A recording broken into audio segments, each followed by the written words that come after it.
now we're on the build-in price of the X5M.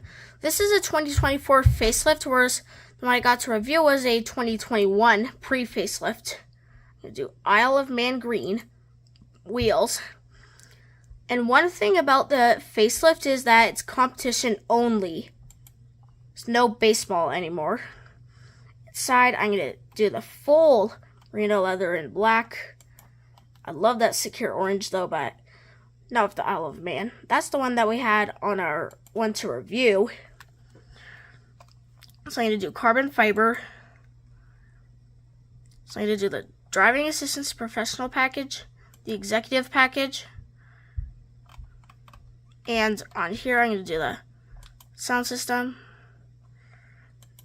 and the red brake calipers.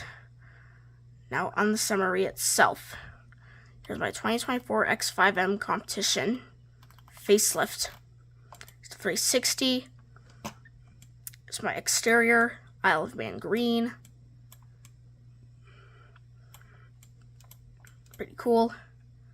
Now on the inside of my spec X5M, so here the sunroof is standard, and those lights on the configurator look so dark. I don't know why. There's the rear dome lights, M-colored seatbelts. That's it. Hope you liked the build-in price. And thanks for watching, and I'll see you in the next video.